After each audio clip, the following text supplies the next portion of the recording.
শুরু করেন।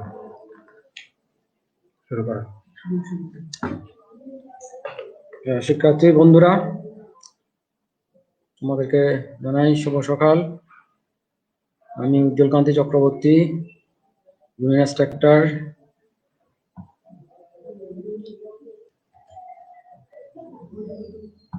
আমার নাম লেখা আছে, শিক্ষকের নাম উজ্জ্বলকান্তি চক্রবর্তী, জুনিয়র ইন্সট্রাক্টর। আজকে আমি তোমাদেরকে পড়াবো রসায়ন। কোড নাম্বার হলো 65913। আমরা গত ক্লাসে প্রথম অধ্যায়ের পরমাণুর গঠন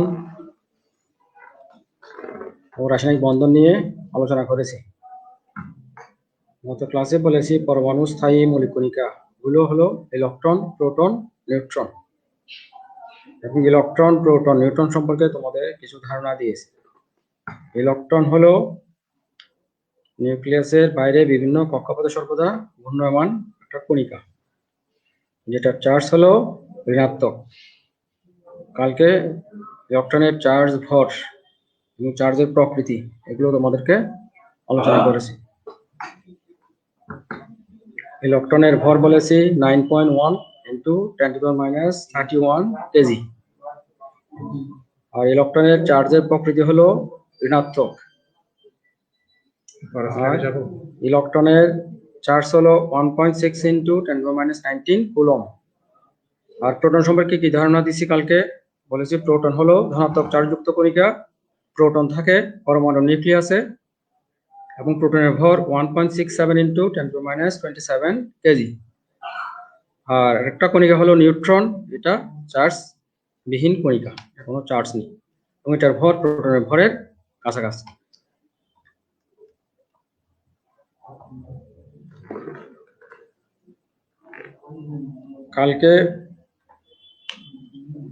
কালকে তোমাদেরকে রাদারফোর্ড এবং বোর পরমাণু মডেল সম্পর্কে আলোচনা করেছি।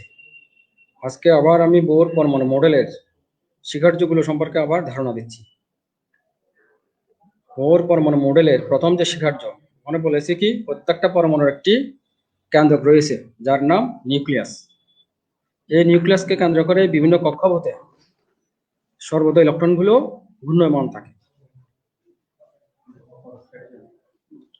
প্রত্যেকটা পরমাণুর একটি কেন্দ্রক আছে যার নাম নিউক্লিয়াস। এই নিউক্লিয়াসকে কেন্দ্র করে বিভিন্ন কক্ষপথে পরমাণু ইলেকট্রনগুলো সর্বদা ঘূর্ণায়মান থাকে এবং কক্ষপথে যে ইলেকট্রনগুলো থাকবে সেগুলো 2n² সূত্র মেনে চলবে। এখানে n হলো কক্ষপথের সংখ্যা। যদি প্রথম কক্ষপথ হয় তাহলে n এর মান হবে 1। n সমান যখন 2 বসাবে তখন দ্বিতীয় কক্ষপথ পাবে। আমরা জানি যখন n = 1 হয় তখন কক্ষপথের নাম হয় k। তখন আমরা এটাকে বলি k শক্তি স্তর বা k শেল। ওখানে সর্বোচ্চ 2টা ইলেকট্রন থাকতে পারে। n সমান যদি 2 বসাও তখন দ্বিতীয় শক্তি স্তর পেয়ে যাবে। এখানে কয়টা ইলেকট্রন থাকবে?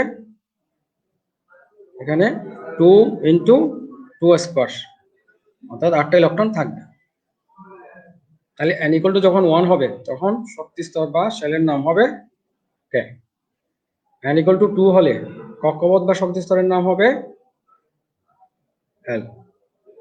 এরপর n = 3 হলে শক্তি স্তরের নাম হবে n। এখানে 18টা ইলেকট্রন থাকতে পারে, যেটা আমি অবশ্য পরবর্তী তোমাদেরকে আবার দেখাচ্ছি।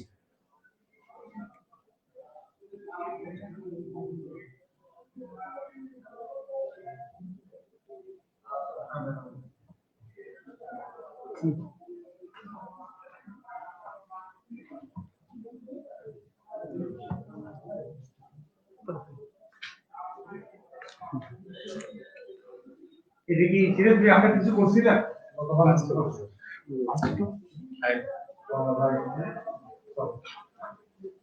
আপনি পরের যেতে পারেন নাই, পরের স্লাইডে যাবেন।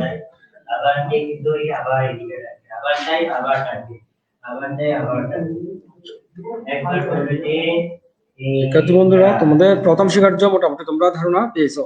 এখন বোর পরমাণু মডেলের দ্বিতীয় শিখার্য সম্পর্কে কিছু আলোচনা করব। দ্বিতীয় স্বীকার্যের মধ্যে বলা আছে, বলছে কি পরমাণুর যে কক্ষপথে ইলেকট্রনগুলো ঘুরতেছে, পরমাণুর কক্ষপথে ঘূর্ণমান ইলেকট্রনের কণিক ভরবেগ h/2π এর অখণ্ড গুণিতক। ইলেকট্রনগুলো যে কক্ষপথে ঘুরতেছে, কক্ষপথগুলোর কণিক ভরবেগকে আমরা ক্যাপিটাল এল প্রতীকে প্রকাশ করেছি।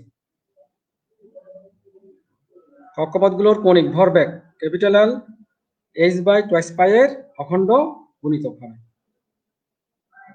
এখানে ক্যাপিটাল এল হলো কক্ষপথের কণিক ভরবেগ, h হলো প্ল্যাঙ্কের ধ্রুবক যেটার মান 6.63 × 10⁻34। h হলো প্ল্যাঙ্কের ধ্রুবক যেটাকে নির্দিষ্ট একটা মানে প্রকাশ করেছি, সেটা হলো 6.63 × 10⁻34 জুল ইনটু সেকেন্ড। আর n হলো কক্ষপথের সংখ্যা। যদি n এর মান 1 বসাও তাহলে তোমরা প্রথম কক্ষপথের কৌণিক ভরবেগ বের করতে পারবে। অনুরূপভাবে n = 2 বসালে দ্বিতীয় কক্ষপথের কৌণিক ভরবেগ পেয়ে যাবে। তাহলে বোরের দ্বিতীয় স্বীকার্য থেকে আমরা কক্ষপথের কৌণিক ভরবেগের ধারণা পাবো। সেজন্য দ্বিতীয় স্বীকার্যের মধ্যে বোর বলছে কি কক্ষপথগুলোর কৌণিক ভরবেগ h/2π এর অখণ্ড গুণিতক বা পূর্ণসংখ্যার গুণিতক। এখানে সেজন্য একটা n দিয়ে গুণ করতে হয়। তাই ইকুয়েশনটা কি হবে? L = nh/2π। দেখো এখানে একটা ইকুয়েশন লিখছি, L = nh, উপরে নিচে হলো 2π। আশা করি তোমরা এটা ভালোভাবে বুঝতে পেরেছো।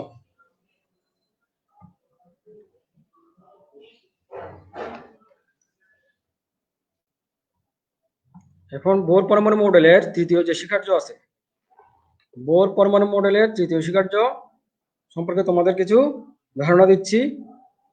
এটা হলো কি, যখন ইলেকট্রনগুলো শক্তি শোষণ করে তখন উচ্চ কক্ষপথে যেতে পারে।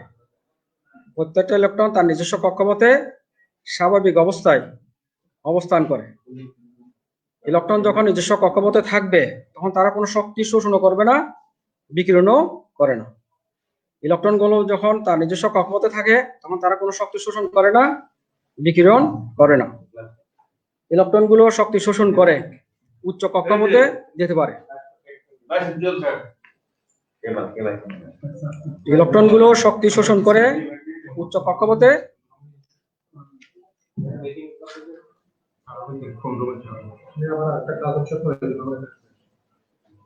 ইলেকট্রনগুলো শক্তি শোষণ করে উচ্চ কক্ষপথে যেতে পারে আর শক্তি বিকিরণ করে নিম্ন কক্ষপথে ফিরে আসতে পারে। একটা ইলেকট্রন যখন শক্তি শোষণ করবে তখন নিম্ন কক্ষপথ থেকে উচ্চতর কক্ষপথে যাবে, তখন তার শক্তির পরিমাণ হয়ে যাবে ওখানে EF।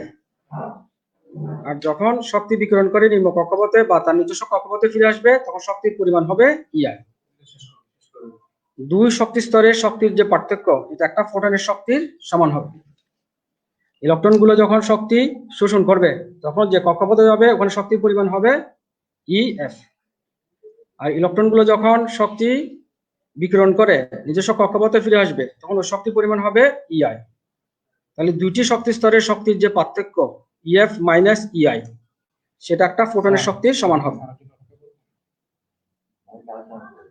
তাহলে দুইটি কক্ষপথের শক্তির যে পার্থক্য সেটা একটা ফোটনের শক্তির সমান হবে। আমরা জানি একটা ফোটনের শক্তি E = hf। একটা ফোটনের শক্তি E = hf বা h নিউ, যেখানে h হলো প্ল্যাঙ্কের ধ্রুবক যেটার মান তোমাকে আগে বলেছি। আপনি এক্সাইট করে বলবেন যে বাকি অংশ আগামী ক্লাসে পড়াবেন, শেষ করে দিবেন। তাহলে E = hf বা h নিউ, এটা হলো ফোটনের শক্তি। ভালো করে পড়তে বলবেন। আর h টা হলো প্ল্যাঙ্কের ধ্রুবক যার মান 6.63 × 10⁻34 জুল ইনটু সেকেন্ড। আর f হলো বিকিরণ কম্পাঙ্ক, এটাকে f দিয়েও লিখতে পারবে, নিউ দিয়েও লিখতে পারবে। আর EF হলো উচ্চ কক্ষপথের শক্তি, EI হলো নিম্ন কক্ষপথের শক্তি। ইলেকট্রন যখন শক্তি শোষণ করবে তখন বলেছি উচ্চ কক্ষপথে যাবে, আর শক্তি বিকিরণ করে নিম্ন কক্ষপথে ফিরে আসবে। দুই শক্তি স্তরের শক্তির যে পার্থক্য সেটা একটা ফোটনের শক্তির সমান হবে। ইলেকট্রন যখন উচ্চ কক্ষপথ থেকে শক্তি বিকিরণ করে নিম্ন কক্ষপথে ফিরে আসে তখন যে শক্তিটা এখানে বিকিরিত হয় সেটাকে আমরা বলি এক্স রে। এই বিষয়ে তোমরা পরবর্তী ক্লাসে ধারণা পাবে। শেষ করবো আমরা এটা রিভাইজ দিতে বলেন পরের ক্লাসে।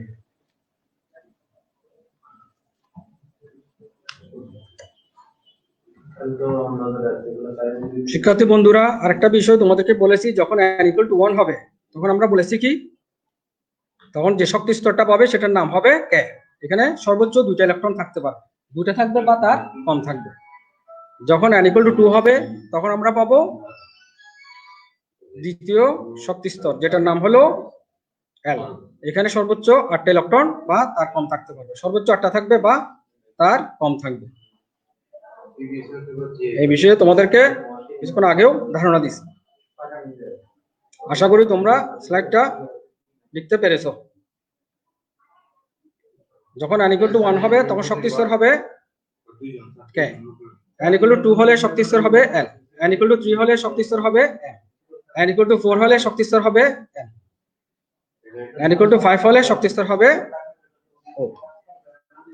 এভাবে K, L, M, N, O, P শক্তি স্তরগুলো পেয়ে যাবে এবং 2n² সূত্র ব্যবহার করে কোন শক্তি স্তরে কয়টা ইলেকট্রন হবে সেটা বলতে পারবো। যদি 2 নম্বর শক্তি স্তর হয় তখন 2 × 2², 3 নম্বর হলে 2 × 3², 4 নম্বর হলে 2 × 4²।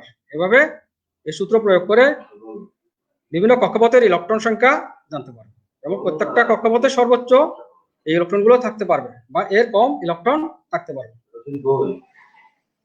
আমি শেষ করে দেবো। শেষ করে দেন আগামী ক্লাসে